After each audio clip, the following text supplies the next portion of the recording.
অবুঝ পাড়ার বাড়ি। হুমায়রা। পর্ব ০৩। শেষরাতের দিকে খিদের জ্বালায় ঘুম ভাঙে অহনার। সহ্য করতে না পেরে হাত পেটে চেপে দেয়াল ঘেঁষে বসে পড়ে। সেখানে দয়া দেখানোর কেউ ছিল না। ভোরের দিকে খলিল সাহেবের ঘুম ভাঙে। তিনি মসজিদে যাওয়ার জন্য বের হতেই অহনাকে বসে থাকতে দেখেন। মেয়েটার অবস্থা দেখে আফসোস হয়। তিনি ভেবেছিলেন অন্তত সাদিক নিজের ঘরে নিয়ে যাবে। সাদিকের ঘরের দরজা বন্ধ। অহনাকে সোফায় বসিয়ে কিছু খাবার এনে দিলেন। সামান্য ইতস্তত করে পুরো খাবারটাই শেষ করল অহনা। ধৈর্য নিয়ে অপেক্ষা করলেন খলিল সাহেব। খাওয়া শেষ হতেই সাদিকের ঘরে নক করলেন। ফুলো চোখে ঘর খুলল সাদিক সামনে বাবাকে দেখে থমথমে মুখে বলল, কিছু বলবে বাবা? খলিল সাহেব রুষ্ট গলায় বললেন, মেয়েটা সারারাত বাইরে ছিল। সামান্য সেন্স নেই তোমার? বিয়ে যখন করেছ দায়িত্ব নিতেই হবে। ভুলে যেও না তুমিই ওকে এই বাড়িতে এনেছ। সাদিক ঠান্ডা চোখে শুনল। তারপর হনহন করে হেঁটে অহনাকে টেনে তুলে একদম বাড়ির বাইরে বের করে মুখের উপর দরজা বন্ধ করে দিল। হতভম্ব হয়ে গেলেন খলিল সাহেব। এত বড় ছেলের গায়ে হাতও তোলা যায় না।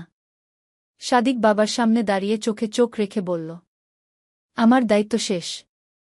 এবার যে দরজা খুলে ওকে ভেতরে আনবে তার উপরই ওর দায়িত্ব থাকবে। বলেই আর দাঁড়াল না। ছেলের দুঃসাহসে ব্যথা পেলেন তিনি। কিছু না করেও অপরাধীর মতো অহনাকে ভেতরে আনলেন। লজ্জায় ভয়ে অহনা মাটিতে মিশে যেতে লাগল। চোখের পানিও বাদ মানছে না। একটু খাবার দিয়ে এত অপমান। বাকি অপমানের জন্য ফরিদা ছিল। ঘুম থেকে উঠেই আবার চেঁচামেচি শুরু হল। খলিল সাহেব পরিস্থিতি সামলালেন। পুনরায় সাদিককে ডাকা হল। বাবার সাথে খারাপ ব্যবহারে অপরাধবোধ কাজ করছিল তার। তাই এক ডাকেই চলে এসেছে। তারপর যখন শুনল অহনা তার ঘরেই থাকবে তখন সোজা বাড়ি থেকে বের হয়ে গেল। ফরিদা রাগী গলায় বলল, এই মেয়ের জন্য আমার ছেলেকে কি এখন বাড়ি ছাড়া করব? খলিল সাহেবের মাথা গরম হয়ে যাচ্ছে। একদিকে সামলালে আরেকদিকে গণ্ডগোল হচ্ছে। আবার নতুন আসা এই মেয়ের সামনে স্ত্রীকে ছোট করতেও চাইছেন না। খানিক নরম গলায় বললেন, তাহলে গেস্টরুম খুলে দাও। ওখানেই আপাতত থাকুক। ফরিদা থমথমে গলায় বলল, আত্মীয় স্বজন এসে কোথায় থাকবে? তাছাড়া ওই ঘরের সব কিছুই দামি দামি। কোনো কিছু নষ্ট করলে তখন? তাহলে তোমার কাছে থাকুক। এমনিতেই আমি চলে যাব আজকে। খলিল সাহেব বাইরে চাকরি করেন। মাসে কিংবা সপ্তাহে একবার বাড়ি ফেরেন। ফরিদা বিরক্ত হয়ে বলল, তাহলে তুমি এসে কোথায় থাকবে? আমি তো সারা জীবনের কথা বলছি না।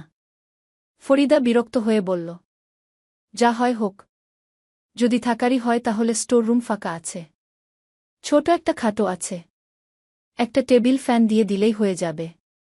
ফরিদার এক কথায় সমস্যার সমাধান হয়ে গেল এই ছোট ফ্ল্যাটে ছোট ছোট ৩টে ঘর আর বড় ড্রয়িং রুম। একটা ছোট কিচেন আর তার সাথেই লাগোয়া ডাইনিং এরিয়া। আর একটা ঘর আছে। সবথেকে ছোট ঘর। সেটাকে স্টোর রুম বানানো হয়েছে। অহনার থাকার জায়গা সেখানেই হল। চুপচাপ সেখানে গেল সে। শান্ত আর বাধ্য মেয়ে বলেই পরিচিত সে। প্রতিবাদ করার ভাষা কোনোকালেই তার নেই। মা বলেছে মাথার উপর ছাদ না হারাতে। বউয়ের অধিকার না পেল মাথার উপর ছাদ থাকলেই হল। স্টোর রুমের অবস্থা খুব খারাপ। চারপাশে ধুলোয় ঢাকা। জিনিসপত্রের মধ্যে আছে পুরনো বাক্স, ভাঙা শোকেস আর মরিচা ধরা একটা লোহার খাট। তার উপর অনাদরে অবহেলায় একটা ছেঁড়া চাদর পড়ে আছে। খাটের ঠিক পাশে একটা ছোট জানালা আছে।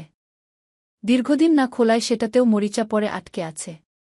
বহু কষ্টে সেই জানালা খুলে আলোর ব্যবস্থা করল সে। বিছানার চাদর পেতে বসেও পড়ল।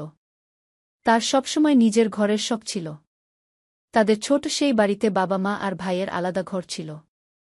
শুধু সে আর তার বোন নাফিজা একসাথে থাকত। পুরো ঘরে বোনের জিনিসপত্র দিয়ে বোঝাই করা ছিল। তার জিনিসপত্র শুধু একটা ঝুড়িয়ে রেখেছিল। মনে মনে হাজারবার কল্পনা করত যখন নিজের ঘর হবে তখন সেগুলো সুন্দর করে বাইরে সাজিয়ে রাখবে। নাফিজার দুপুরে ঘর অন্ধকার করে ঘুমানোর অভ্যাস ছিল। অহনার ভালো লাগত না মোটেও। তার শখ ছিল দুপুরে না ঘুমিয়ে পুরো ঘর আলোকিত করে রাখবে। আবার চাইলে সারারাত আলো জ্বালিয়ে একাজ সেকাজ করবে। কারণ রাত ১১টার পর নাফিজা আর ১ মিনিটও আলো জ্বালিয়ে রাখতে দিত না। ইচ্ছা হলেও কিছু করতে পারত না সে। ইচ্ছা চাপা রাখলে নাকি হারাতে হয়। সে হারাত সব। তবে আজ পেয়েছে। একদম কানায় কানায় পেয়েছে একটা ঘর। এখানে সে নিজের মতো থাকবে। তার সাথে কি ঘটেছে তা মুহূর্তের জন্য ভুলে গেল। মনে পড়ল যখন ফরিদা এসে দয়া করে তার কিছু পুরাতন শাড়ি ওর মুখের উপর ছুঁড়ে মারল তখন। ধ্যান ভেঙে মিনমিন করে বলল, একটা ঝাঁটা লাগত। ঘর পরিষ্কার করতে হবে। ফরিদা খেকি দিয়ে উঠল, তোমার তো সাহস কম না, তুমি আমাকে হুমুক করছ। মাথা নিচু করে ফেলল অহনা। এবারেও দয়া করল ফরিদা। দপাদপ্পা ফেলে ঝাঁটা এনে সরাসরি অহনার মুখের উপর ছুঁড়ে মারল। অহনার জ্ঞান ফিরতেই নিজেকে হাসপাতালের বেডে আবিষ্কার করল। হাতে স্যালাইন চলছে। চোখ পিটপিট করে সম্পূর্ণ সজাগ হতেই দেখে সাদিক ঠিক ওর সামনে পায়ের উপর পা তুলে বসে আছে। মাঝে মাঝে হাতে আপেলে কামড় দিয়ে খাচ্ছে। দৃষ্টি সম্পূর্ণ ওর দিকেই স্থির। সেই দৃষ্টি সরানোর নাম গন্ধ ওর মাঝে নেই। অহনাই চোখ সরিয়ে নিল। চোখ সরাতে দেখে মৃদু হাসল সাদিক। মুখে থাকা আপেলের টুকরো গিলে বলল, তোমার শুভাকাঙ্ক্ষীরা 5টা আপেল দিয়ে গেছে। আর 2টা বাকি আছে, ওই 2টা খাবে নাকি খাবো? অহনা চোখ বুজে শ্বাস ফেল। এত নির্লজ্জ কোনো মানুষ হয়? এখন কত ফ্রি হচ্ছে। অথচ আগে। মনে মনে দীর্ঘশ্বাস ফেলে বলল, আমি খাব না। খেয়ে ফেলুন। গুড। বলেই বাকি দুটোও নিমেষে শেষ করে ফেল। সরকারি হাসপাতালের কোনো খরচ নেই। এটাতে একটু নিশ্চিত হলেও বাড়ি ফিরবে কিভাবে সেই টেনশনে পড়ে গেল অহনা। ব্যাগে আছে মাত্র 250 টাকা। ট্রেনে পুরো পথ গেলে স্টেশন থেকে বাড়ি যেতে মাত্র 50 টাকা লাগত। এখন তো 1000 টাকার ফাড়া। টেনশনে ঘেমে উঠল। সাদিক বিরক্ত হয়ে বলল, কিডন্যাপ তো করিনি। তাহলে এত টেনশন কিসের? অহনা উত্তর না দিয়ে স্যালাইনের দিকে তাকাল। স্যালাইন শেষের দিকে। মিনিট 10 মধ্যে শেষ হয়ে যাবে। একবার ভাবল ফোন দিয়ে টাকা চাওয়া যাক। মাথা নেড়ে সেটাও বাতিল করে দিল। সাদিকের থেকেও নেবে না। তবে যদি জোর করে তাহলে অন্য কথা। সে না হয় ফিরে গিয়ে টাকা ফেরত দেবে। সাদিক জোর করল না। হসপিটাল থেকে বের হয়েই গাড়িতে চেপে বসল। সাদিকের নিজস্ব গাড়ি, ড্রাইভারের সাথে যোগাযোগে ছিল সাদিক। ড্রাইভার গাড়ি নিয়ে ট্রেনের পিছু পিছুই এসেছিল। অহনা হাত মুঠ করে নিজেকে শক্ত করে গাড়িতে চেপে বসল। দীর্ঘ জ্যাম ঠেলে মোহাম্মদপুরের সেই ছোট বাসায় আসতে আরও 3-3.5 ঘণ্টা লেগে গেল। মাকে দেখেই মাহাদি দৌড়ে এসে জাপটে ধরল। অহনা ছেলেকে কোলে নিতেই নিজের ছোট ছোট হাত দিয়ে শক্ত করে জড়িয়ে ধরল মাকে। ঘাড়ে মুখ গুজে অভিযোগ করে বলল, এত দেরি করছ কেন? আমি অনেকক্ষণ ধরে বসে আছি। অহনা মৃদু হেসে ছেলের কপালে চুমু দিয়ে বলল, তুমি না বাবা বাবা করতে? তোমার বাবাকে এনেছি। মাহাদি মাথা তুলে অবাক হয়ে মায়ের সাথে আসা লোকটাকে দেখল। পরক্ষণেই আবার মায়ের কাঁধে মুখ গুজে দিল। অহনা চিন্তিত স্বরে বলল, কি হল? খারাপ লাগছে? মাহাদি মুখ না তুলেই ঘাড় নাড়ল। অহনা ছেলের পিঠে হাত বুলিয়ে বলল, তাহলে বাবার কাছে যাও। মাহাদি এবারে জোরে জোরে ঘাড় নাড়ল। বাবা তার পছন্দ হয়নি। অহনা ছেলেকে শক্ত হাতে চেপে সাদিকের দিকে ফিরল। অসহায় স্বরে বলল, সবে দেখছে তো তাই লজ্জা পাচ্ছে। একটু পর দেখবেন কোলে উঠে বসে আছে।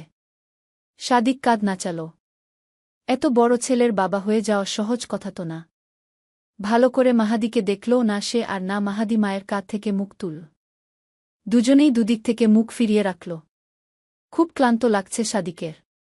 ক্লান্ত গলায় বলল, আর কতক্ষণ লাগবে? খুব টায়ার্ড আমি। অহনা সাদিকের নির্লিপ্ত ভাব দেখে দীর্ঘশ্বাস ফেলে বাড়ির ভেতর গেল। 2 রুমের ছোট একটা বাসা। বড় বারান্দার এক পাশে বড় কিচেন, আর সাথেই একটা ছোট খাবার টেবিল রাখা। ভেতরে ছোট একটা বসার ঘর, আর 2 পাশে 2 দরজা দিয়ে 2 ঘরে যাওয়ার পথ। ভেতরে একজন ভদ্রমহিলা বসেছিলেন। অহনাকে দেখে উঠে দাঁড়িয়ে রাগ দেখিয়ে বললেন, তোর ছেলেকে এরপর পিঠের সাথে বেঁধে নিয়ে যাস। আমি আর কোন দায়িত্ব নেব না। অহনা মৃদু হাসল। তার পেছনে সাদিককে দেখে তাড়াহুড়ো করে তিনি বললেন, ফ্রিজে সব খাবার রাখা আছে, একটু গরম করে নিস। অহনা মাথা হেলিয়ে সায় জানাতেই ভদ্রমহিলা চলে গেলেন। সাদিকের দিকে ভুলেও তাকালেন না। অহনা সাদিকের জন্য ঠিক করা ঘরের দিকে ইশারা করে বলল, ওটা আপনার ঘর। আর এটা ওয়াশরুম। বসার ঘরের কোণের একটা ছোট দরজার দিকে ইশারা করে কথা শেষ করল সে। সাদিক এক পলক সেদিকে তাকিয়ে ঘরে ঢুকে গেল। খাট, আলনা আর টেবিলে সাজানো ঘরটা দেখে দীর্ঘশ্বাস বের হল তার। বহু বছর আগের কিছু স্মৃতি আবছা মনে পড়ল। ধুলোমাখা ঘর, মরিচা ধরা খাট, ইঁদুর দেখে চিৎকার দিয়ে বেরিয়ে আসা আর প্রথম চোখে চোখ পড়া। সবটাই কি ভীষণ তেতো ছিল। চলবে।